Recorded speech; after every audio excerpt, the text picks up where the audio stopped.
welcome to Aventimer, your host, Kat. And Maddie. Discuss a wide variety of topics, and you'd think after however many weeks we've been back at this, I would write that down, but yet, here I am, stubbornly, not writing it down. How are you doing today? I'm doing good. I mean, for not writing it down, I think you're saying it the exact same time every single time, so, or exact same way. I'm pretty sure, every once in a while I'm like, shit, what's the second half? But then I'm like, no, wait, I know it. Muscle memory, although it's not muscle memory. Woo! Yeah. So, we had a couple of topics we were thinking about talking about. And we kind of settled on two. And one would be talking about role-playing in the sense of D&D or instant messaging role-playing. But I think instead we're going to talk about something we both find pretty fun. Like, just a little fun, just a tad fun. The tires a little bit. We talked about it in our big catch-up episode. We did, and now we're going to talk about it more. We're going to talk about art. Yay! Yes. I enjoy talking about art so much, even though it's a lot of, it's always hard to convey how you feel about something without, noises. And people don't always understand noises. They don't understand the noises. And then quick disclaimer, because people are like, God, I can't draw, this episode sucks. I'll be like, I can't draw either. I'm not talking about just sketches, paintings, creation of that nature. We're also talking about miniature art. Miniature art, sculpture, technically, felting in my case. I will be talking about drawing a little bit, but not too much. Yeah. Essentially just because, I draw. She only went to school for it, you know? I only spent a decent amount of money. Not like I've seen some people spend insane amount of money on art school. I'm luckily not one of those people. But yeah, we're gonna talk about art. It's gonna be fun. I gotta figure out what the thumbnail will be, but that's future me's problem. Yeah. So yeah, why don't we start with a quick recap, just in case somebody didn't watch that 2-hour-long video we made a few weeks ago. What, people don't want to listen to us for 2 hours? I mean, apparently some do, but I don't want to assume. Assuming is bad. That's true. Assuming does make an ass out of you and me. Exactly. So, I, over the course of the pandemic, even though I'm a digital artist and a watercolor artist, was like, you know what? I need another art hobby that has a decent amount you have to spend to, get started. Let's do felting. And then I bought a cheapo kit off Amazon, and I was like, oh my god, I love this. And then I bought a lot more expensive wool, and, been going nuts with that. That's the long and short of that. How about you? Well, I play this little game called, and you think I'm going to say Dungeons and Dragons, and I'm going to say Pathfinder, haha, first edition. And, yeah, and I don't really care about the edition wars, but I play Pathfinder. And, at first, miniatures were just like, they're here, hey, look, there's a box. This one kind of looks like me. Yeah, I'll use this one for the campaign. And it's like, whatever. And then my dad started DMing, and he's like, look, I paint these. And I'm like, you paint these? He's like, yeah. So they look the way I want them to. And I was like, that's pretty cool. That is pretty cool. Yeah. This is early 6 days. or 7 years ago. Oh, yeah. Maybe 8 years ago now. This is the seed being planted. Yeah. And I was like, cool. That looks hard. And he's like, well, you got to, I watched this guy, and, you just do it. And I was like, okay. And so finally, I just started doing it because he had a big paint kit. And I was like, all right, I'm going to take these paints and I'm going to paint. And he's like, okay, you can only use the miniatures I allow you to. I'm like, okay. Mm-hmm. So I did. Wasn't great at it. But, I was like, oh, so I want my character to look like this, Yeah. You're able to do a thing. And then sometimes just like, hey, look, I like wolves. Look, I painted a white wolf. So now I just have that. That's fun. And then you're just like, okay, this is neat. And then I took a huge break. How long was the huge break? Oh fuck, I don't know, 3 years. Yeah, so decently long break. Decently long break. And then let's see, it really started opening again when we started a campaign that just ended. Oh yeah, which was now three and a half years ago. And everyone said, hey, there's this thing where you could make your own mini. You could customize it. They 3D print it. They ship it to you. why don't we have a paint day? We paint our own miniatures. And so I said, okay. And that's when I started taking shit seriously because I was like, Mm-hmm. this is actually me. I designed it, or I didn't actually. It was a gift. It was a Right. Secret Santa. But, it's me. That is me.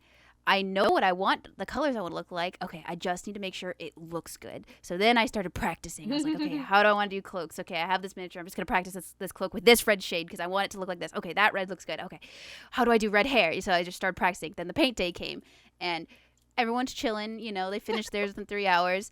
I take 6 to 7. Everyone's still there, but I'm the only one still painting. We're just watching and talking, right? Right. Right. And I'm just like, I'm just focusing, doing the thing, and then finally I sat down. I'm just like, okay, I think I'm done. And to this day, it holds up. It's not like bad. It's actually the first time I tried to do layering and stuff, and Oh, nice. because I practiced and immediately applied it afterwards, it looks pretty good. Actually, it's still the best cloak I've ever done.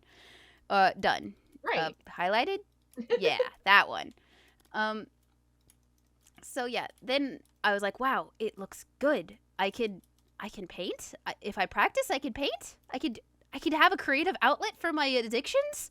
Madness. Oh no. And so I didn't like immediately start, but I got in my head, Yep. I knew I could do it. I could do the things. And so suddenly, someone saw theirs and it's like, I got my mini late. Can you just paint my mini for me? Huh. And so then I did because, I like painting. And then, 2 years go by in the campaign, not really painting because, I don't have a personal mini anymore. So Right. I lost that big connection I had. But then I got an animal companion, and it was just like, oh, funnily enough, it's a offshoot of a purple worm, which is a very dangerous monster.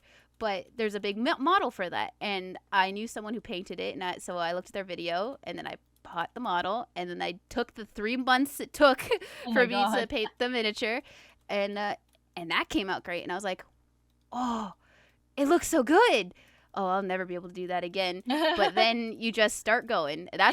That's when it really sinks in. It's just like you just start, all right, no, I'm going to try. I want this in my shelf now. Oh, I want this cuz I might use this later. Or oh, there's an NPC and Sal really wants it. Okay, just give me the color scheme and I'll paint this. And it just keeps going, and now I'm at the stage where I'm just like, okay, painting's fun. Yeah. And if I keep doing it, I'll just keep you just keep honing your skills, and they keep coming out decent. Yeah. And you don't have to buy them, pre-painted. They cost usually $20 to $30 more expensive than if you buy them not painted, and the paint job's usually not as good as you could do yourself. Mm-hmm. So you just go for it, and it teaches patience, hand coordination. It's fun to get an addiction out this way. Yes. And it's just like a release of like, okay, I could write, let's be honest, it's fan fiction, Yes. of what happens in our campaigns. I could do that, but that's embarrassing. I'll do it for myself, but I won't let anyone else read it. This is like an outlet where you're like proud to be like, hey, look I at this did thing I this. did. Yeah. And you can use it if you want for your table. Yeah, It just, exactly. it feels so good to share. Yeah. So, I completely agree that first one of doing it where it's like it's not bad, but like especially for me because I've only been doing this for a couple of years with the felting, or even like a year and a half, I think actually is how long I've been doing it. Oof. I sent you a picture of my first three felts. I was looking for just Kirby, but I sent you a picture for all three in on the DM or whatever. And Mm-hmm. I'm looking at that. It's like it looks like Kirby. It is a Kirby shaped object. It isn't as firm as I would have made it now. If I firmed it up, it'd probably like lose. It'd be even smaller than it is. It's very tiny. Mm-hmm. But I'm like, yeah, no, I finished that, and it looks vaguely like what I intended it to look like. Yep, And yep. then I made Jigglypuff, and I was like, wow, that doesn't look very much like a Jigglypuff, but it's okay. I had Yes, fun. it I learned. does. It does in the picture. In person, it's a little wonky, right? Oh, It's is all it about the okay? angles. All Japan right. Yeah, looks you good. did the perfect angle trick. Yeah. Yeah, I love that. Yeah, yeah, Like, yeah. yeah, yeah, no, it looks great. What are you telling you? I'll admit it looks a little funky, but it doesn't look bad. And then Dratini, it's a little short, but other than that, it doesn't look bad. Mm-hmm. But yeah, no. Going from that to let's see if I can find like a recent picture. I won't show you Kevin because I've shown you Kevin, I'm pretty sure. But You have shown me Kevin. He's adorable. The fact I'm that you so did happy. extreme stitching on the part that's on a pillow. I should send you a picture of that. I should send a picture of his butt. Yeah, I haven't seen his infamous butt. Yeah, I gotta show you the butt of the boy because it's hilarious. And if you want, you can put it in the podcast or not. I don't care. But All right, I might. because that's the thing. Sometimes visual things are needed. But yeah, no, I for me the seed was I'd always kind of been interested in felting, even though I had no idea how it worked. Like, how do you go from soft, squishy wool to like a hard figure? And then I saw this YouTube video. Someone was doing a felt of the Demon Princess in Sleepy Castle or something like that. Uh, and I was like, "Holy shit, that's amazing! They made. I want to do that. I want to do the thing." Mm-hmm. Mm-hmm. And yeah, then I just kind of went nuts. And then I realized it's really hard and time consuming. Like the little ones aren't too bad, but the bigger ones, they can take like 15 hours. I'm not used to spending more than 3 hours on something. Oh yeah. So it's like, oh my god. But it's like, okay, I just do 15 minutes here. I do 15 minutes there. The little ones I can usually bang out in an hour or two. At risk of poking my hand, of course. Mm-hmm. Mm-hmm. Yeah, yeah, yeah. But yes, Which there's which is Bud. I don't I haven't actually seen this infamous needle of how you felt, Oh, but I can take a picture of that too. constantly poking something where your hand's probably on the other side. It's Yeah. just like, I'm because I pretty have good been, about keeping my fingers out of the way, but it doesn't change the fact that sometimes I'm holding it in my hand instead against my felting pillow, and it's like, oh, oops, yeah, that's my hand. yeah, it, yeah, because I use an exacto, right, for Right. like certain things, like I'll trim or what have you, or I'll do surgery, surgery Yes. on the miniature, and but like I have been like hammered into me all the dangers of an exacto, Yep. of knives in general, because I like I cook sometimes, so like I've been told all these things, and I'm just like, all right, you never have your knife pointing blade down at your hand or your finger or whatever. No matter what, you always have it pointed away from you, and usually you can like, there's a couple times you're like, no, I just have to, Yeah. I'll just be really careful, but Yeah, most just of the be time you, super careful and it'll be yeah. fine and I won't cut Mm-hmm. myself. Mm-hmm. Most of the times you can usually finagle away where your hands are not in danger with an exacto in miniatures, because that is Yes. my only um you know that is my use of an exacto. Makes sense. Yeah. For me, I don't use exactos a lot, but usually when I'm doing watercolor paintings and I'm separating the one piece of paper off the block, and I do Mm-hmm. the bad thing, I do it towards myself. I go incredibly slowly. Like, my thinking is if I'm doing it away, I have a higher chance of catching the paper and cutting the paper. But if I do it Mm-hmm. towards, I'm again going extremely slow and just essentially having the knife cut the glue that's holding the pieces of paper together and not Yeah. anything like too much. But yeah, I got in trouble in work a lot because I'd always cut towards myself. But it's like, okay, but I'm not like I'm going to, like, I get it. It's not the right thing, but it's the thing that works for me. Yeah. And I've never cut myself. So But you have poked yourself. I have poked myself many times. I've poked the tip of my, like the very tip of my finger, but all the way through. Um, Oh, it no. it didn't hurt because the needles are pretty sharp. I've sent you a picture of needles. It's hard to see them, Oh. but No, yeah, yeah, yeah, yeah. Well, honestly, you're reminding me of how when I was in Arizona, I was helping my grandma with Nick build a desk, right. and there was a part of it that had like you needed to use a screwdriver to basically drill the bit or the nail or the Mhm. screw or whatever into the wood. And the little holes they gave you were not enough. So my grandma pulled out an awl and she was like, okay, just poke Oh. this. And I was like, okay. So I did it, and it was fine. I was like, sharp thing. I know sharp thing. I'm not Mhm. stupid. Yeah. So I used the sharp thing, and I normally had it out of the way. Oh no. Then we had a point where we stood the desk up, and then we moved it over to a place that we weren't working, so where was quote unquote safe until right then. Right, right. I moved the desk. I stepped. I felt a sharp pain on my foot, and I was like, I know exactly what happened. I immediately No. lifted my foot up, and I said, You stepped Grandma, on. the old stabbed me, and it wasn't bad because it Okay. wasn't pointing up like a Good. nubskull. It was lying on its side, but even on its side, it It still somehow poked, yeah. I stepped just good enough that it did like the 45-degree, maybe even just a Oh, 15-degree, like angle into my foot, and oh no. yeah, it hurt.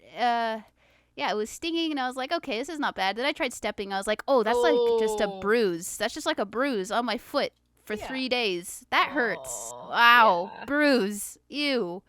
Yeah, And of I have a course, couple of owls and I yeah. And we disinfect like my of grandma's course. very like so she disinfected it and we put a band-aid on immediately. But yeah, it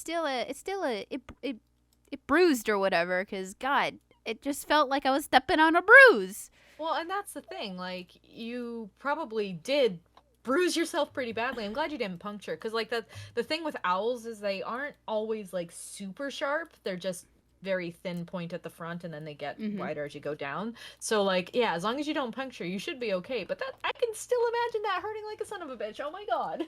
Oh, I did puncture a little bit, but I didn't puncture Oh, straight up. yeah. Like that's the thing. When I poke myself with one of these needles, like even the thinner gauge ones, the two pictures I showed are pretty thick gauges, both of them, but if I get myself with like one of the really fine dainty ones, it might go a little deeper, but for the most part, skin is very good at protecting you from punctures. It's far more likely to cut if you shear it, if you go like down a line. So yeah, I'll have little tiny pricks in my hand, and maybe a couple days later I'll be like, "Oh, there's like a bit of a brown scab there," but it's so small it looks like a tiny freckle. Like, Yeah. and Yeah, yeah, yeah. I don't even feel it usually 15 minutes later. The one that went through my finger, I had to take a day off from felting. That one I Oh, was like, just a day. just a Oh, day. you're made And out of that one, steel. yeah. That one was annoying because like it completely calloused up the tip of my finger, which feels weird when suddenly you have a callus somewhere you've never had a callus before.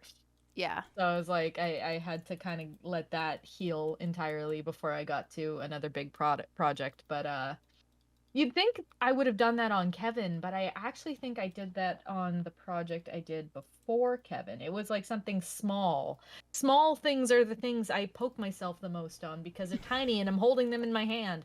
Big things like Kevin, Mhm. barely any pokes. I don't think I drew any blood when I worked on Kevin. So that's kind of nuts. And I think with that, I learned it's like, okay, bigger is better. Yeah. And yet I still make these tiny 1 inch bullshit things. Mhm. Easier to ship. Well, the moral of these stories is you'll probably hurt yourself. Yeah. If But you're you know working with what? something sharp or hot or whatever, you will get burned, you will get stabbed, you will get cut. It's part of it. You kind of have to accept that going in. You have to do your best to not get stabbed, burn, or cut, but it will happen. It just will. Mhm. But if you love it, you're just like, well, son of a gun, and then you just move on. Yeah, you usually go, ow, and then you just keep going unless you're bleeding, and then it's like, okay, get a band aid, and then you keep going. Yeah, unless you hit a major artery with your exacto. Yeah. Yes. And that takes a lot of carelessness, I think.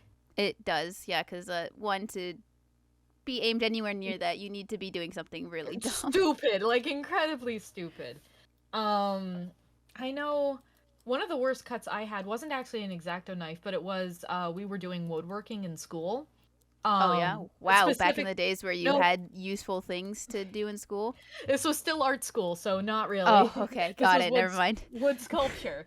Oh, It okay. was one of our lessons, and the chisels you use for those are fucking sharp.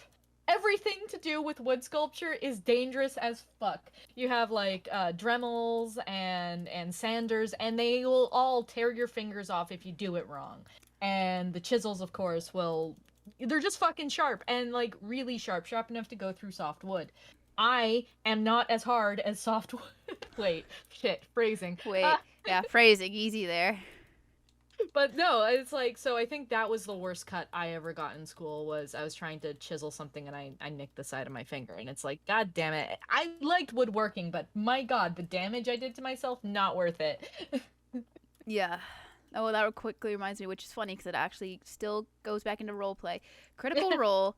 There's just a character.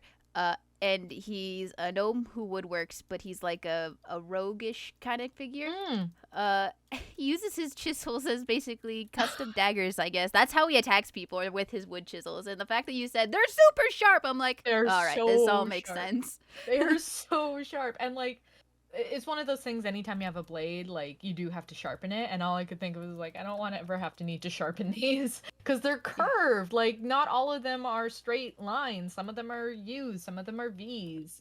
Some of them yeah. are like, I don't know, 75-degree angles. Like no, they're bad. Do not. No. No Sharpie, No no. sharp. And yet what do? I my main alternate hobby is poking wool for hours with a tiny needle. Makes perfect sense. A tiny needle is a a Yeah. different area than a wood chisel. Yes. Surface area is very different there. Yeah. And like I said, for the most part, like most of the time when I poke myself, I don't even break the skin. It just kind of pokes and it's like, "Oh, I felt that." Yeah. So, the worst one was definitely the one where I went through the tip of my finger. It was like, I want to say 2 millimeters worth of skin, if even that much. It was like, okay, damn, that's gonna bleed, but okay, whatever. No big deal. Didn't even hurt. Didn't even feel it, surprisingly. Yeah. um, but yeah, no, it's one of those things where if you want to do a craft, whatever the craft is, you have to accept that you might hurt yourself, and if that's too much, then don't do that craft. But they all have elements of injury. Even digital art, it's like my Carpal tunnel. shoulder. Yeah, exactly. Carpal tunnel. My shoulder acts up, tendonitis, which I found out I'm predisposed. Yeah, I have a propensity to get because I have a skin condition, and it's like, well, that's nice. I would have liked to known that 10 years ago. Not that it would change anything. Yeah. Just would have liked to known. So yeah, it's like no matter what you're gonna do, you're gonna hurt after it. But hey, if it's fun, it's worth it, right? But all of this is leading up to both of us currently have a few on the go projects in regards to art. So Yes. let's start off with asking, why did you want to do the miniature you're currently working on? Like what sparked that? Oh, wow. Now I feel like I'm on a talk show. Yes. This is this is talk show time now. Okay. Well, I guess I'll put a picture, baby. I don't fucking know.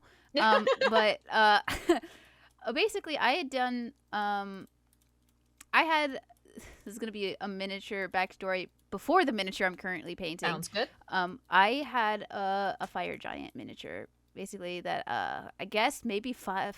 No, we were dating, so 3 or 4 years ago, Mm-hmm. I saw a package because my dad has a bunch of miniatures just packaged up, and I was just like, it said fire giant, and I was like, oh, those sound cool, and they looked cool. So I said, Dad, can I have these? And he's like, what are they? And I said what they were, and he's like, fine.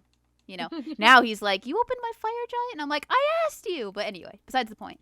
Um, so I opened it. I tried to paint because there's a guy and a girl. I tried to paint the girl. Started doing stuff. Didn't like the way it came out. Put that on the shelf. Then I had the guy, and it was a big model.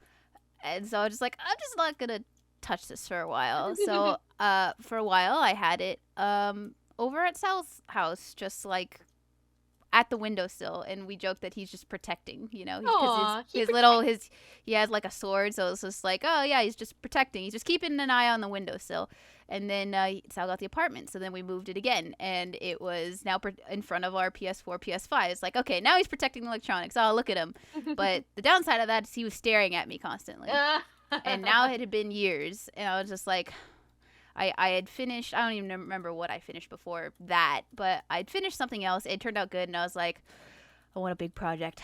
All right, Fire Giant, I'm taking you on. There we go. And so I did, and he came out great, and I was like, damn, that's awesome. Oh, I'm so happy.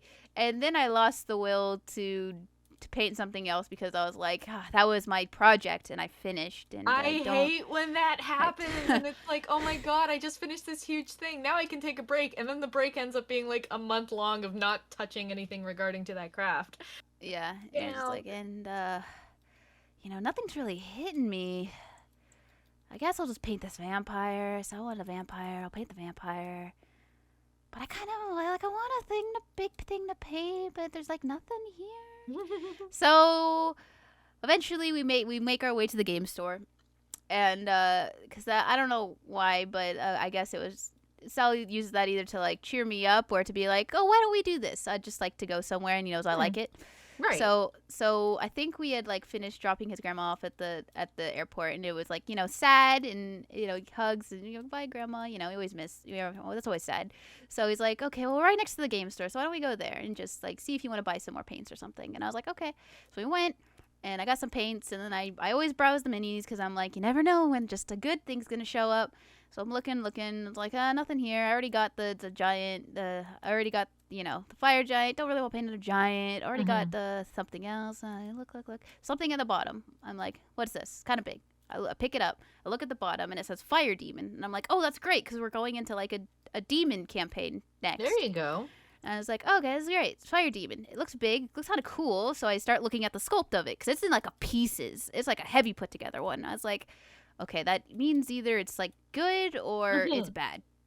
So you have to judge based on like the pieces you can see, the sculpt of those pieces. So I look in, and I'm like, okay, I can see the chest. All right, good muscles. There's decent details. I can see veins. Okay, look at the wings. Oh, those look pretty cool. So I'm like, all right, sculpt looks fine.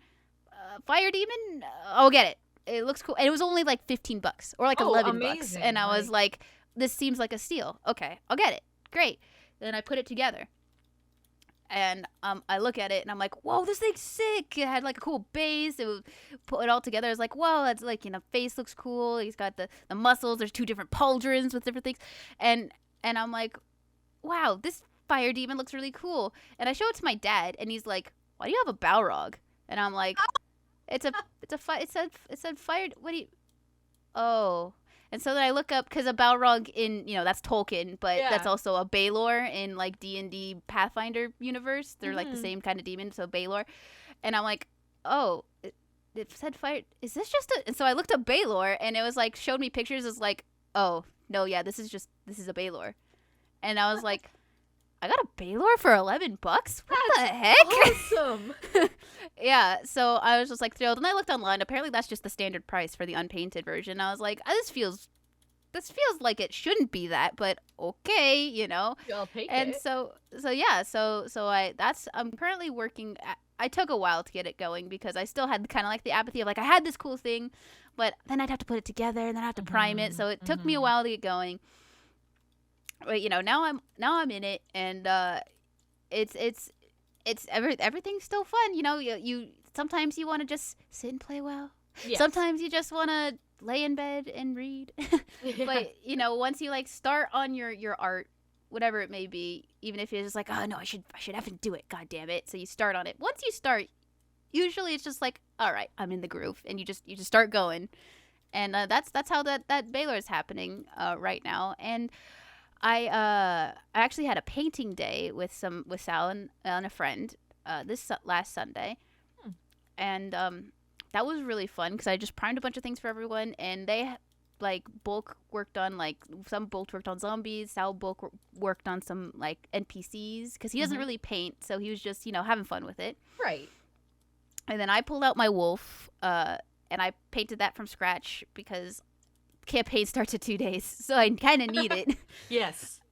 So I finished that up, and then when I was done, took a break, eat some pizza because that was our dinner, and then I looked at the fire demon. I will give it its quoted name. Yes.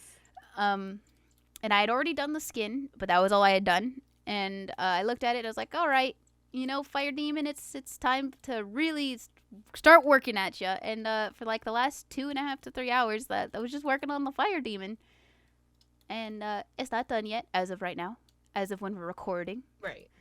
But so far it looks good, and I've taken several passes at highlighting and stuff, and the fire that I did, I was like, I could do it better. I honestly, there's only 2 colors on there, but I was like, it looks like fire, and that's all I could have asked for, so I haven't touched it. Right. And sometimes, like, there's nothing worse than having something at an okay state and being like, oh, just a little more. And then you're like, and I've ruined it. Yeah. It's overworked, and I've ruined it. Great. Exactly. So yeah, now that the fire demon's my next big project, and I am worried, of course, that once that's done, it's just like, and look around. Okay, I got nothing else again. Oh, no. Well, we'll just we'll figure that out when we get there. But yeah, I have a shelf full of painted miniatures, and uh, it's it's interesting because last D&D day, because we were still gathering up, we just hadn't started the campaign yet. Right. One guy was left, and he was just chatting with us because he's one of the other big RPers. So we were just talking about the world and how our characters maybe knew each other and stuff. And he wanders over to the shelf and he looks at it and he's like, this looks good. And I was like, well, thanks, man. And he's like, yeah, when you had your just like your 2 miniatures on it, and I was like, this is like, you really need it, but you've added a lot, and this is looking great. And I was like, oh wow, because he usually doesn't say stuff like that. So Right. I was like, thanks. Yeah, just one project at a time. Just keep on going, and that's really how it is with art. Yeah. You have nothing, and then suddenly you're gonna have a collection. You're like, each one you have something you're proud of it. And also, like, you think one thing will take you forever, and then it's like, oh, am I done? Is this over? Am I? No, I can't be. Am I? Oh, Yeah. damn. Oh, okay. I guess I'll start the next one. And then it just Yeah. adds up. It just keeps on going, and then you go to a game store and you're like, that looks cool, taking it. And you just keep on going. And with the advent of 3D printing and all these new things, and now there's like 3D modelers who then like take the things and then they put them out, and it's like all these things are now custom. It's like the world for miniatures in general is getting bigger. Yes. You don't just have to go to Reaper and be like, all right, Reaper, whatever you got. You can now kind of surf the world for what you want, or you could go to that one site that I think everyone who's into miniatures knows what it is, and be like, I'm just gonna make myself. All right, done. Well, and the thing that's nice with that one site, at least from what I've seen, is that it's very stylized, like, and it's a unique style, at least compared to other miniatures I have seen in person, which is very limited. I only knew one person who painted miniatures before you, and I don't live close to you, so I can't see your miniatures in person. No, but one day. One day we'll One do a day. visit and we'll figure it all out. Yeah. But yeah, it's just the fact of being able to customize yourself, and of course at first, because I've kind of followed the evolution of this site for a long time. At first, very limited scale. The plastic wasn't that great. The quality was like but it was something you had created, so everyone was like, wow, this is cool. So of course they kept funding it. of course. And they actually took that funding and kept making it better. You mean kept they adding didn't just stuff. skate on the fact that they were doing a custom thing? No, they Crazy. didn't. They didn't. They improved their plastic quality. They widened their options. They put in new ways for you to change poses, so you weren't locked into the only poses they had. And now you can get really creative. Their one lacking thing is faces, of course, because it's a miniature and it's nigh impossible to freaking paint those things. And the detail there is good for what it is. It is pretty good. There's just a limit on what you can do with it. Exactly. So and there's also a limit to, like, there's only so many details the human eye can see without magnification, so yeah. So like if your face is really important to you, you're not going to have a lot of options to try and get that specific look. Most of my characters have like similar face and are slightly smiling Hmm. in a cocky fashion or in a normal fashion, because the other options is frown, Hmm. that's smile, frown, cocky, so you can get the smug look, like it's Yep. like a half smile, I guess, and then like it's called ah because it's it's like what it's your character screaming in Yeah. rage, Yeah. and you can lift those to certain degrees to get mixes of them, right? It's like Okay. a bar, but there's a big limit on what you could do with that. Yeah. So So you're yeah, saying I can't have a miniature with like one of those cat mouths that looks like a three on its side? No. no, you can't. Yeah, sorry. You're gonna have to like ask for no mouth and then carve it in yourself. Right. Oh Yeah, man. That I sounds don't like actually effort. know. Yeah, I don't know if you can ask for no mouth. Never, I've never looked for that option. You could probably just get a basic mouth and then put epoxy on it and then carve the epoxy. Oh yeah, yeah, that's probably what people would do. But yeah, other than the faces and stuff like that, the customization's pretty high up there. There's a lot of options, and you could say you this is you made it, you did it, I and did it. I is great. It's good. Is it good? It's good. I like minis. Well, and that's nice. And I'm sure if you were able to get your hands on a rather inexpensive 3D printer, you'd have a lot more minis, wouldn't you? Yeah, the Yeah. problem isn't expensiveness of a 3D printer. Problem is a place to store it without accidentally killing Yeah. ourselves. Yeah. Yeah. Because as we delved into the world of 3D printing, it's dangerous. Mm-hmm. You need gloves. There's fumes that could kill you if you Yep. keep it near you. You need ventilation. You need a certain temperature. I mean, not like precise, but you can't keep it outdoors. You need it. No. You need a stable 70ish degrees, and it's just like awesome. But we live in a one bed apartment. Yeah. And We also don't have it's room. fucking loud because I have an older model 3D printer and it's so slow and so loud. Oh my god. We have it tucked away and it's like, oh my god, why is it still making noise? It's been hours. But I've they're heard they're the better newer now. ones are Yeah. definitely better. Yeah. Yeah, they still do make noise, but it's like it's not, It's not it's not a nearly as bad fax as it machine. was like 7, 8 years ago. Yeah. The plastics have Yeah. also improved and all that stuff. But yeah, it broke. So that's why I'm not like, oh, I'll make you it and just ship it out to you. Also, that would be really Oh, that would expensive. be really expensive. It's Yeah. like Cat, thank you, I appreciate, but I should just buy from Hero Forge. That That site. that site, which That we we are not we sponsored by Hero Forge. not sponsored, but we will maybe link below in case somebody wants to get into miniatures and wants to make their own custom thing. Yep. Sure, but not Eh, sponsored, not We're not. affiliated. Nope. But I Just do it's use a their well-known product. site. Yeah. It is, yeah. For any D and D whore. No. Uh, yeah, that's right. I said it. Oh. Hero Forge is around, and for crazy DMs, you can make your NPCs with that shit. Oh But my no, god. most people do yield. It's your PC for 2-3 years, unless you're one of those crazies who do the 10-year long campaigns. But that's that's impressive. That's Yeah. an impressive feat. Yeah. Absolutely. Absolutely. So pretty much long and short of it though is you're working on a wolf, you're finishing that up. Finishing up the wolf. That and the wolf actually. I'm taking up so much time. No, no But worries. the wolf is the first thing I have like custom based. And by custom based, I mean I Oh. didn't just put the model on the circle, the medium sized circle, and then say done. I put glue on that bad boy. I added rocks of different sizes, and I tried to make it look like it was somewhere rather than just glued onto a base. So I guess the Um, miniature itself is just that one big rock? it's Not just that one big rock. Oh, Yeah, okay, okay, neat. yeah. I saw it because I have two, even though the Pax Fit was supposed to come with three. I have two, and the other one is like in an attack stance, but didn't look super great. Right. And also, my character, while she is a druid, that's supposed to be defending nature from the demon incursion, so kind of an attack druid.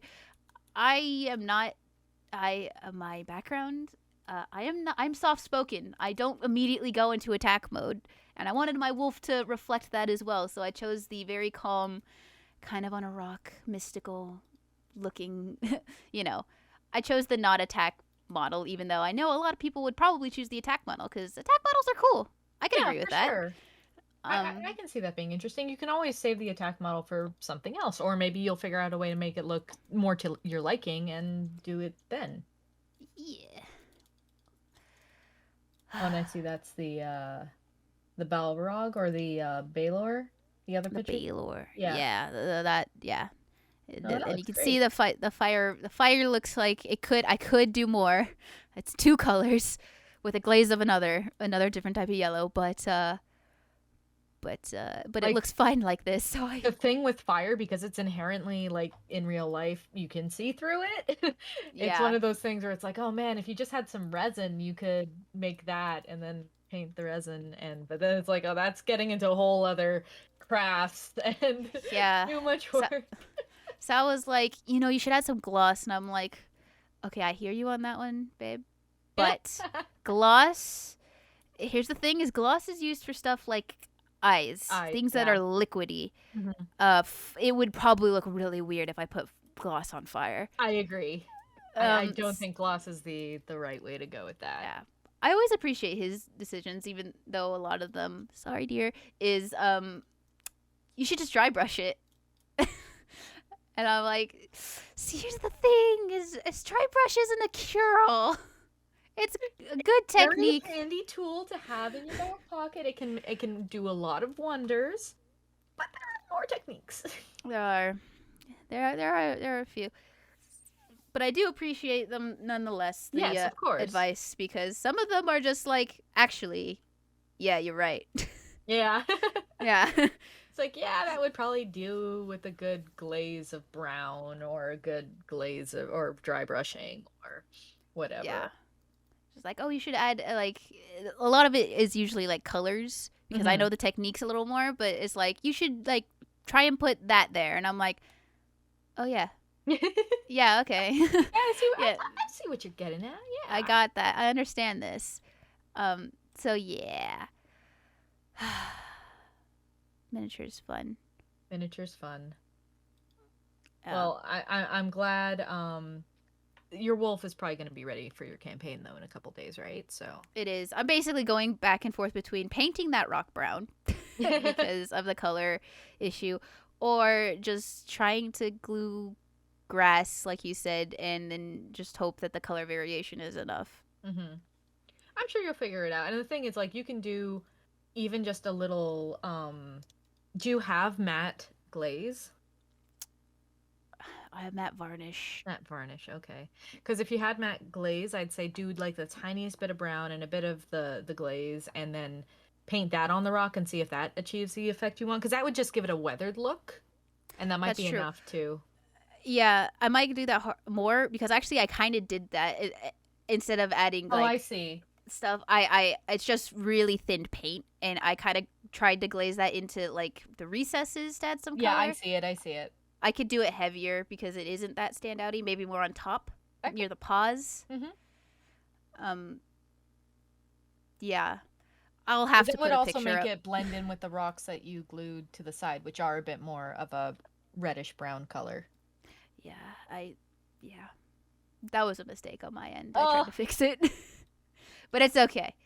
you got to make it work. No mistakes in art, only making it work.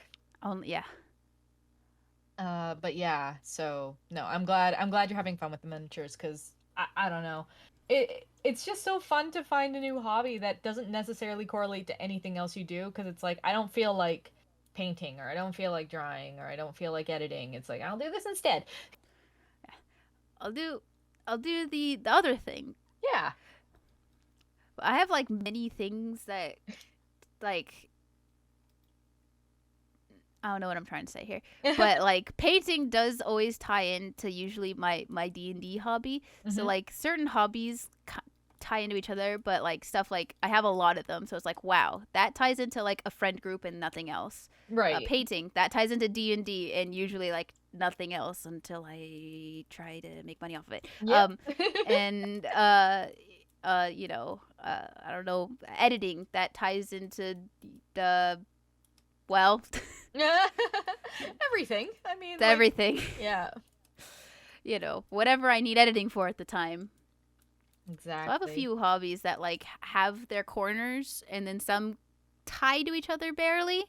But I do have like points to go when I'm sick of one. I could go to a different, And which I it's think is completely good. different muscle memory, different everything, and it's just like, okay, great. I don't have to think about the other shit. I can do this shit. Excellent. Yeah. And then you can be like, you know what? Actually, let's go back and do the other thing. Just like, oh. And also, sometimes it's just good to be like, I am going to not. I'm going to watch Netflix today. That's my plan for the day. That's what we're doing. I'm gonna watch my animu. Animu.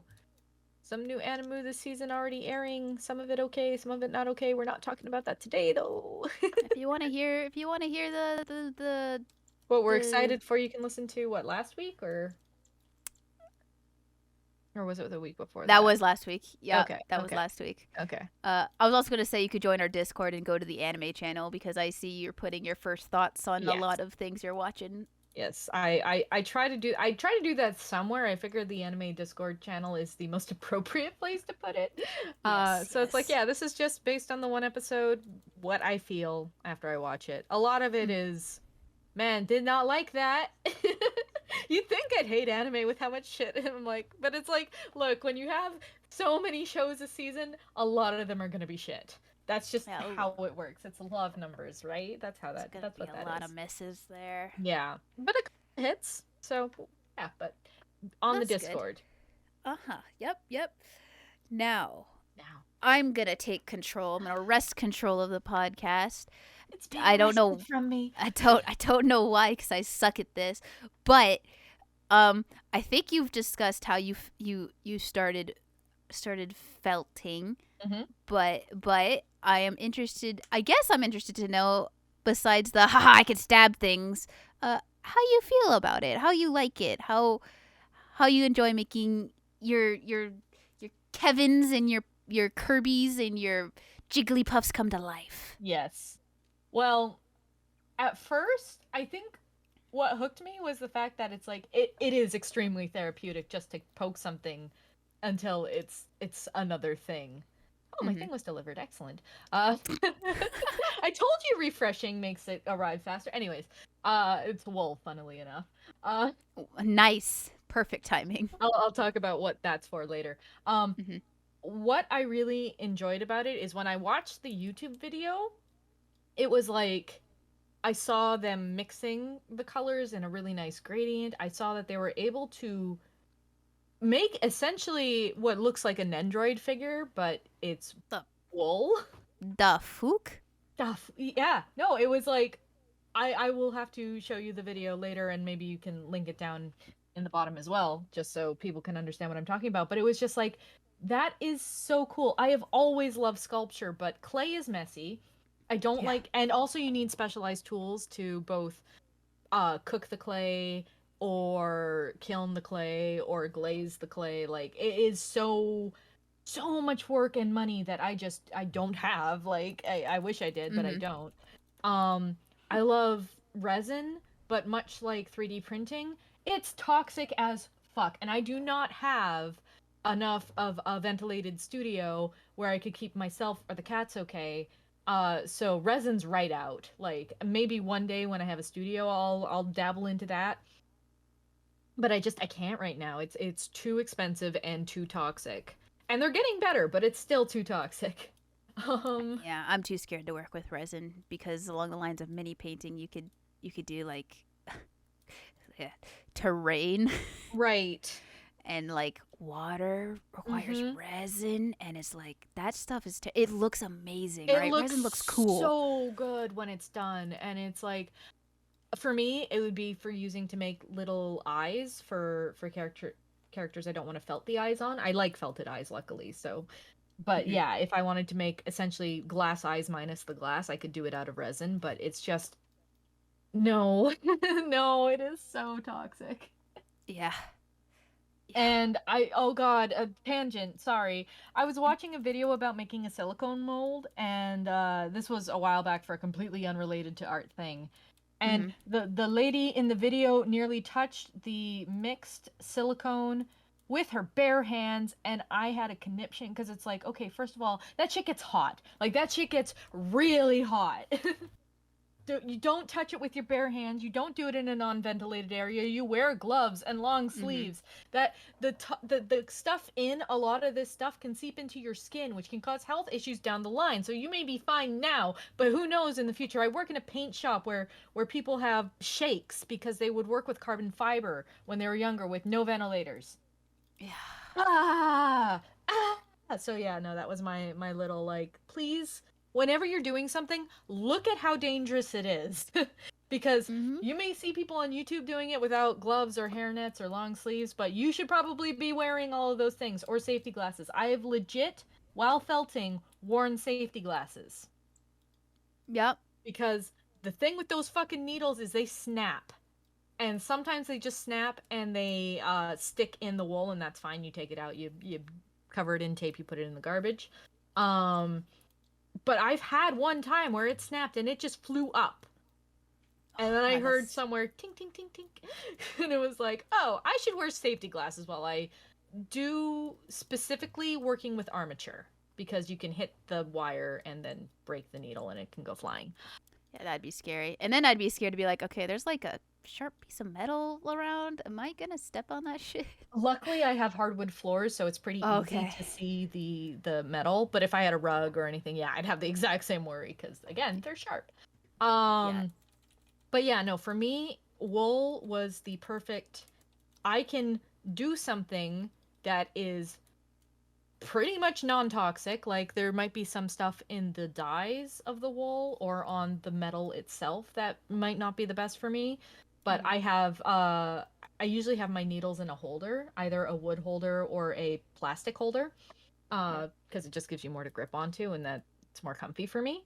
Um and the wool itself, like, okay, whatever. Like you can't, there's always risk. There's always risk with whatever you're doing. Yeah. Um, and I'm not allergic to wool, I don't think. Oh So God. I think it's funny. I have some. What you make the inside out of is called core wool. It's just shitty wool, and it usually has like bits of straw. And I'm allergic to the straw, not allergic to the Wow. wool. Oh my So that's God. fun when I work with core wool. I usually have a mask on just to protect so I don't sneeze out everywhere. Mm-hmm. But yeah, no, long story short, I like making, oh, puppy. I like Yeah. making sculptures. And almost everything out there is toxic as fuck or expensive. And wool, the initial cost is expensive. Like if I'm buying 50 grams of wool, that cost me $7 per 50 gram of wool. I have a bunch of colors, so it adds up. That 50 Mm-hmm. grams of wool will last me like a bazillion projects because I think I've only gone through one 50-gram thing of wool and it was white. So, like, Oh yeah. white and black you're going to go through. Of course. Yeah. Kind of similar with paint, except paint isn't that Yeah. expensive. It I mean, I'm can saying that. be. I mean, if you buy it all at once, oh Yes. God, yeah, it's gonna be bad. But like, if you just every now and then you're like, I'll visit the game store. I'll buy two things of two colors. That's $8. That Exactly. yeah And for yeah. me, like, um, I was lucky in the fact that I had a friend who tried felting and didn't end up enjoying it. So I got all of her, like, she sold it to me because she's like, I don't want to just throw this away. It's like, I will buy it off you. Please just give it to me. Yeah, yeah. And so she had a lot more purples than I had originally ordered. I ordered a lot of things specifically for Kevin. So that Mhm. means a couple of greens, a couple of skin tones, white, red, burgundy, brown. I think I ordered silk, gold silk for him as well, just because I knew I wanted to make the badge out of that. Mhm. Um, but otherwise I was pretty like lacking in colors. So from her I got a lot of reds, I got a lot of purples. I think I got a few blues, but I did buy some blues for myself because it's such a common fucking color.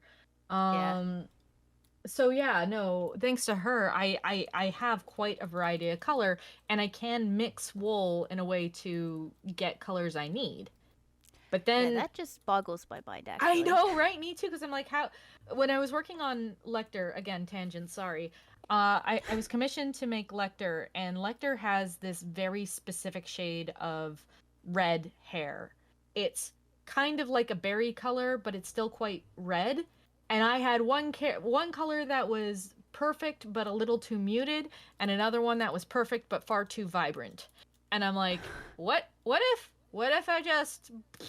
And then I did that, and I was like, holy shit, how does this work? It's wool. It's a physical thing. It's not paint. It's not like it how am I mixing these things to a point where you can't tell that I've mixed two colors together, but it's definitely brighter than that and duller than that. Yeah, So, yeah, and I'm still like, it's solid. How are yeah, you doing this, you wizard? I know. I literally before we started recording, I was watching a video on somebody with tips for mixing wool, and they took dark auburn brown and white and mixed it, and you could not tell it was two different wools. And I'm like, wizard, magic, witchcraft, what is this? Oh And I've God. done it. Like, Yeah, you're just watching yourself, and you're like, I too am a wizard. I have the power. But yeah, so to answer your original question, I like make things pretty. Yay!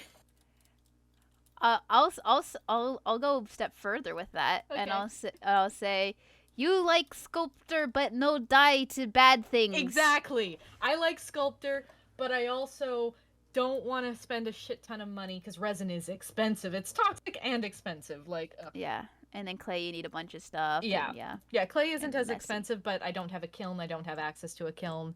And I've tried the oven baked clay, but like they say it's non-toxic, but I don't really want to bake the oven baked clay in the same thing I bake my food in. I don't know. Maybe that's just me.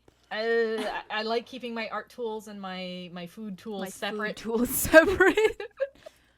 No, I use a toothbrush for cleaning Oh, off the miniatures, and then I put that toothbrush right. No, I don't. I'm just Maddie, kidding. no. No, I have a separate toothbrush to wash off my miniatures. Yeah, no, exactly. And that's what you got to do. Cuz yeah, I don't like luckily wool doesn't have any tools that need real life tools. So they're completely separate sets of things and that makes me very happy. Plus, I it's so soft. I really like working with it cuz it feels nice to work with on my hands. Until And you it's make it all hard. well, even when it's hard, it's still soft to the touch. Like if I'm just touching it with my finger, it's soft. If I'm squishing it, it will be not. It won't let you squish it too much. At least when I do it. Uh Except for huh. the project I'm currently working on now, which maybe I can talk about what I'm working on now. Of course you can. Yay! So before I get to that though, I was a while ago they announced the new Pokemans, and I was like, Pokemans. there's a cat. I like cats. So I over the course of like a month, I chipped away at this cat, and I realized quite early on, it's like shit. I've made a sphere, and it's kind of an oval, and I am too lazy to make this sphere an oval because that'll make it quite a bit bigger. So I knew that the proportions were wrong, but I'm like, I still want to finish it. I don't want to just stop and have this green sphere in my junk wool bag because I do have a junk wool bag that's just like projects I have given up on or Poor them. yeah. So they're Sprigatito. So I finished it and I'm like, it's fine. The picture looks really wonky. It looks a little better in real life. The opposite of Kirby and our Jigglypuff, I mean. Kirby looks great in real life. I don't know what you're I talking think it about, looks Maddie. cute. Yeah, no, I think it looks fine. But I was like, I'm not gonna continue on with this. I'm going to cut my losses and it's just a ball, essentially. You Um, are ball. so then I was like, I want to make this thing called Pipple from Dragalialos because it's very simple. It's this yellow vegetable thing with two leaves on its head and a kind of like green, I don't know, tunic around. Like it's Hmm. four colors, five colors if the mouth is open. Um, I can do that. That's fine. I got no issue with doing that. So I look at my wall of wool and I go, I have no light yellows. I have Uh-oh. golden yellows. I have dark yellows. I have yellow umber, but like light sunshiny yellows, I am completely lacking in, which is hilarious considering how much goddamn wool I have. Yeah. Um, so I was like, shit. I don't like the place I order my wool from. I get free shipping if I spend over $100, but I didn't have enough wool needs to spend that much money. Yeah. So I was like, okay, I'm gonna buy 3 yellows, one very light, one a little darker or a little murkier than that, I guess you would call it, and then one Mhm. that's like fucking neon. Um, Yeah. and then I also knew from my work on Sprigatito that I didn't have a vibrant green. I had a lot of desaturated greens, I guess. Like if you look at my Kevin, his hair is quite dark. I have a lot of greens in that kind of range, but I didn't have a lot of like bright, vibrant greens, which I also needed for Pipple. So I was like, okay, so I'm gonna get those 4 wools, and then I came across this sparkly black wool that I've never tried to work with. It's apparently good for felting. So I'm like, I'm gonna try the sparkly black wool. It's pretty. It's pretty. I want to try it. Mhm. And so, yeah, I ordered it Sunday.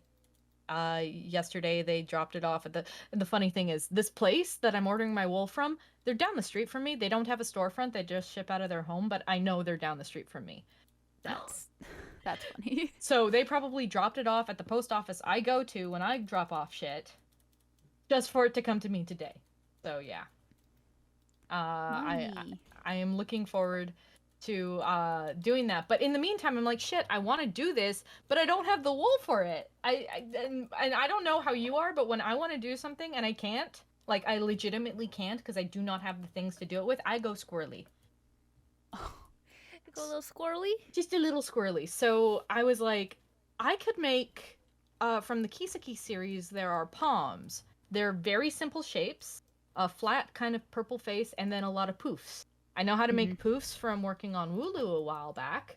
So I'll just do that, and that should probably take me a day or two, and by then I'll get my wool and it'll all be fine. And I was kind of hoping the wool would take a little longer to get here because, like, the first time I ordered from them, it was 3 weeks to get to me, which is funny. Whoa. I Yeah. know that was at the start of this whole, the thing that we're in right now. Yeah. So I blame the slowdown for that, but yeah, every time I've ordered from them since, it's been like a day or two, which is nice. But yeah, I was like, ah, damn, if this had arrived tomorrow, I would have finished the palm by now, and then it would have all been fine. But the other thing I realized when I got that yellow, I can make my girl. I can make my OC in wool. I can do it. I will have all the colors now. You have the power now. I It's have at your it's fingertips. at my fingertips. And yes, I could have mixed my lightest yellow with white, but it wouldn't give me the kind of yellow I want. So, yeah. But yeah, I have 3 projects in my head on the go, and I'm like, okay, well, one I will finish probably later today or tomorrow. Pipple will he'll probably take a little bit of time because anytime you have like multiple body parts, you gotta just chip away at them. Uh-huh. And then Ciela is my big project where I'm just like, no, that will be a back burner every once in a while. I'll be like, I want to felt, and then I'll do it for 15 minutes and then I'll take a break and eventually she'll be done. Like Kevin Yep. was. That's interesting cuz Yeah. I always I know I should work on multiple things at once, especially when they're medium. Well, when I say medium sized, it's like a what is it? Like a 28 millimeter mini. Mm-hmm. Saying medium size per game rules. But it usually I am almost incapable of working at multiple minis at once because I have one mini in my head. It needs to finish. I can't start on something Yeah. else. I gotta finish the one thing. So, but when it's something small like a normal 28 size miniature, you should work on multiple things at once because a lot of the times you base coat something, Yes. you need to wait for it to dry Yeah. before you continue to move on. So if you have 3 that you're rotating between, so you base coat one thing, one part one thing, Then you put that aside. You put base coat the next thing, put that aside, base coat the third thing, and then by the time you're done with the third thing, the first thing Next thing should is, be dry, and yeah. then you could keep going. I just don't have it in me to do that yet. To be Maybe I fair, will. I like the way you do it, where it's just you do the thing, you wait for it to dry, because that also gives you a break. It means you won't strain yourself or overwork yourself in a way where you're hurting yourself. So, because I'm actually the exact same way as you. I have those two other projects in my head, but I'm not going to start them till I finish the palm. So I need to finish the thing I'm working on, which is why I finished Frigatito. Because it's like I'm not happy with this, but if I don't finish it, I will be more unhappy with this. Yeah. So I have to finish it, and then I can move on to the next thing, and then I will finish that, and then I can move on to the next thing. I can, however, have a digital painting on the go, a felt on the go, and a watercolor painting on the go. I can have three separate things on the go at the same time, but not of the same thing. Of the same art style, yeah. Yeah, no, then Yeah, I my could see brain goes that. squirrely, and I can't It's like, because I will no. just want to work on the first thing. Yeah. You're like, that thing's not done yet. It needs to be done. I can't even sketch something new usually if I have digital art on the go because to me those are the same. The sketch thing goes to be digital art, so it's like nope, I Mm-hmm. can't. I can't do this till I finish that because my brain will yell at me otherwise. And I don't know about you, but brains are dumb and they win every time, and I don't like fighting with it. The other night when I ordered my wool, my brain was like, "Oh, and then we can do this and this." It's like we don't have the fucking wool yet. Let me sleep. It's midnight. I want to go to bed. It's midnight, let me sleep. I am an old lady. My bedtime was 2 hours ago. Let me fucking sleep. I do like that felting is like considered quite an old lady craft, and here I am making my cute little characters. I'm like, yes, I'm an old lady. Well, that's kind of annoying. Just because Yeah. things have like stereotypes, it's like, well, what if that's fun and cool to that person? You My don't have to. friend has been cross stitching over the pandemic, and that is also considered an old lady craft.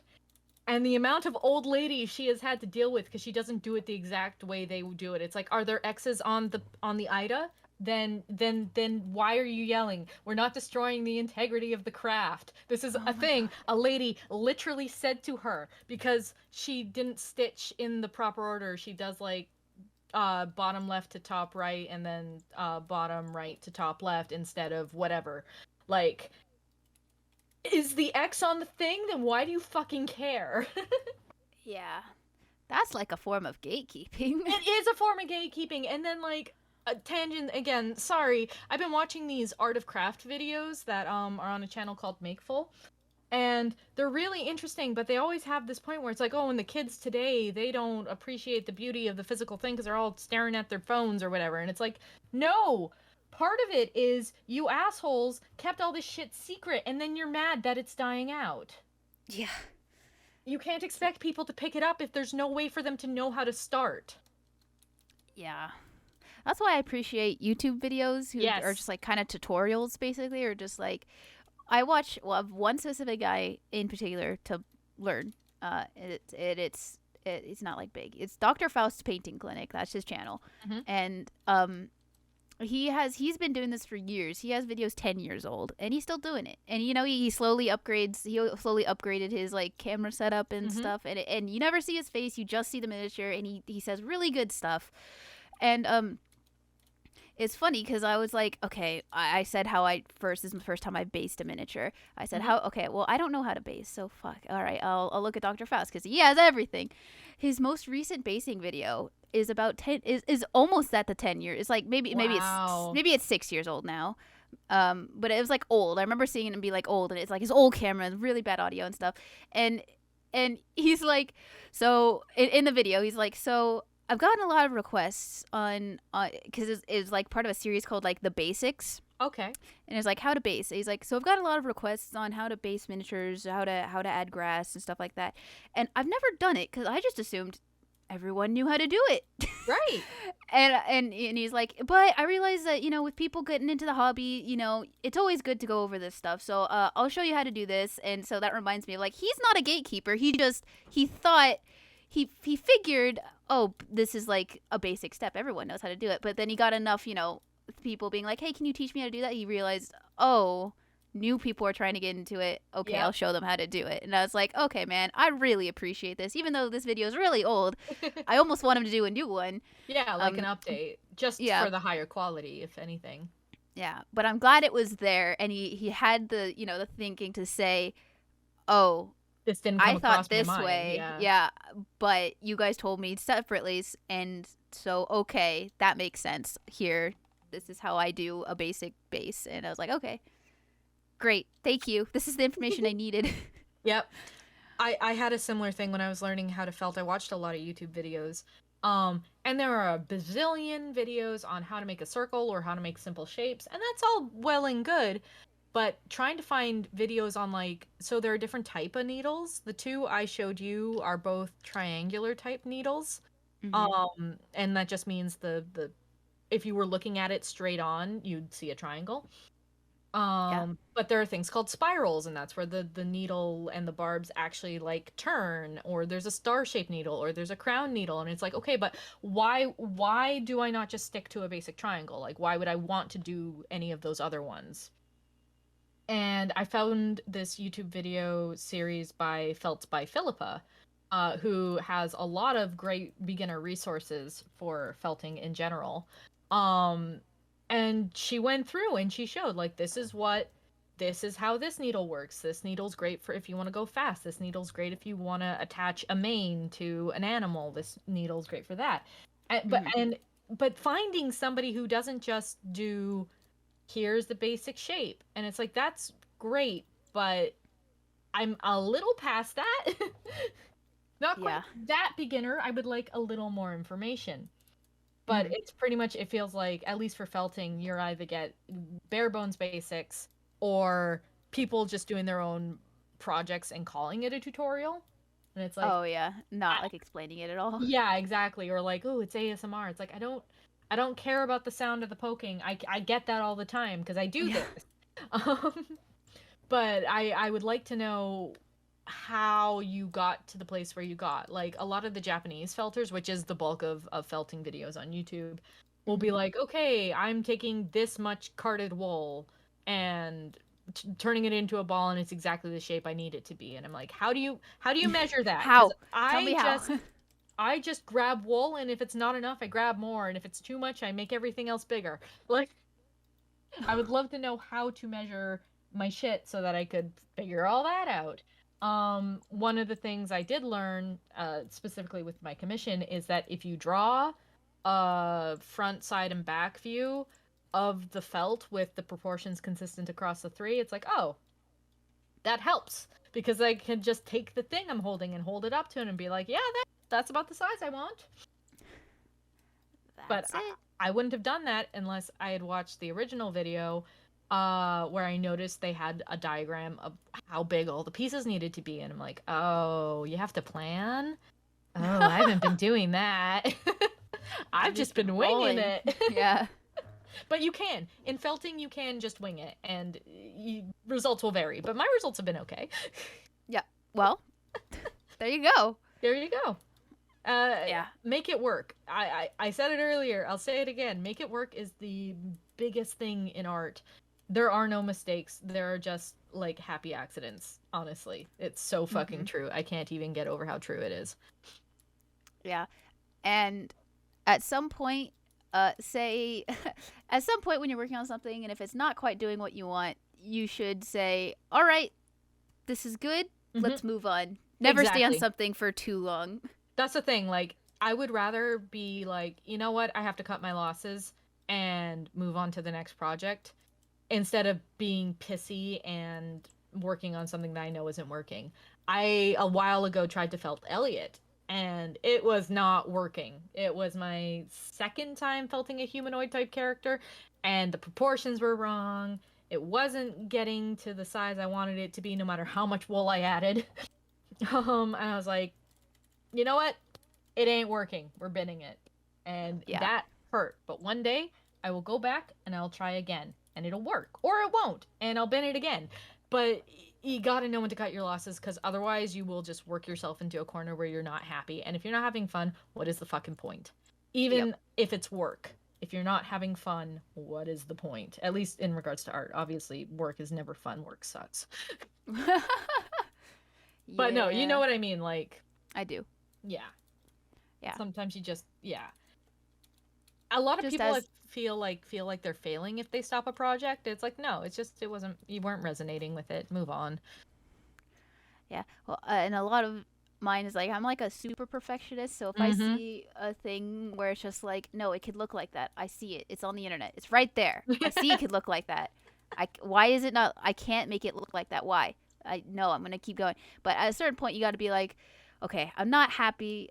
This is okay. It's not the way I perfectly want. But you know what? There's always another project where I'm gonna do this technique again. So I'll just make that one better. Yep. And then just Finished, you not finish it. perfect. Yeah, you just finish it. You put it on the shelf. You're like, all right, Good on to enough. the next. Yeah.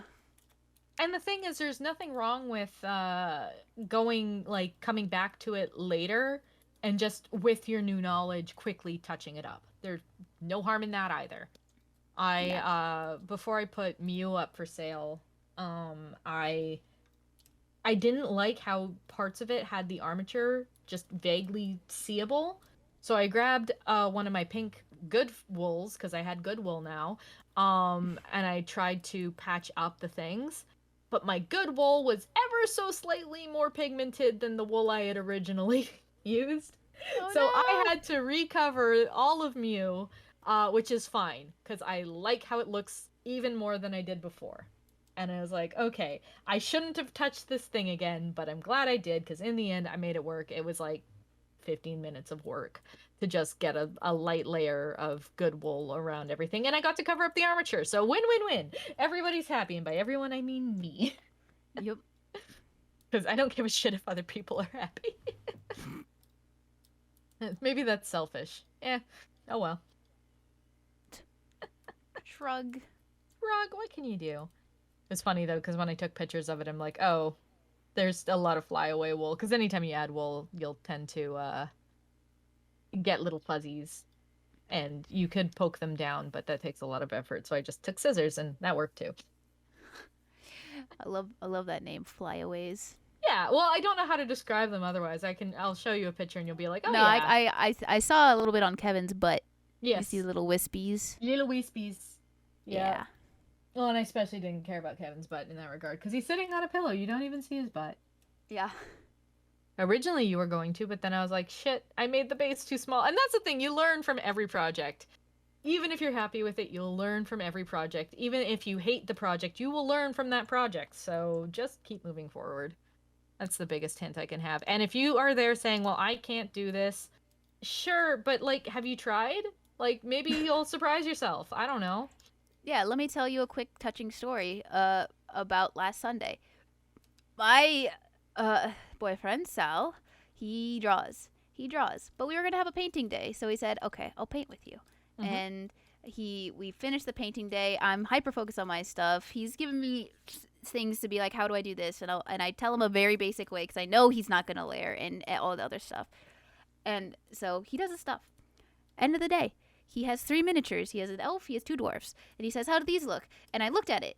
And they're not they're not like they're good for someone who never paints. They're like actually really great. I looked at it and the lines are messy, but like there was color variation. Mm-hmm. The schemes made sense. The armor looked interesting, and I told him how to do red hair for a dwarf, and he worked with it. I didn't tell him exactly how to do it, but Right. he took the colors I said, and he made it look good. And I was like, I'm actually really proud of you. These look good. So Yeah. this is a man who never paints. He draws, and he started painting for me, because that's what we were gonna do. He did it, and he came out with 3 great looking miniatures. They're not professional, but they looked good, and because he tried Yeah, and and he that's asked for all you help. have to do. Yeah, and that's a big one. Don't be afraid to try and don't be afraid to ask for help. Nobody knows everything. Everybody can learn from and like if somebody's like I'm not going to tell you how to do my technique, they're an asshole. Don't listen to them. Yeah, Ask somebody else. yeah. But I was honestly like, I looked because I don't know. I was expecting not good, and they were good. because anybody who doesn't practice painting, I just assume they're gonna slap paint on and just be like Super base thick. done, yeah, like done. Because I've seen how my other friends paint too, and Mhm. I was just like I expected that, and he wasn't. He was above that, and I was like, whoa, awesome. So Madness. anybody can do it.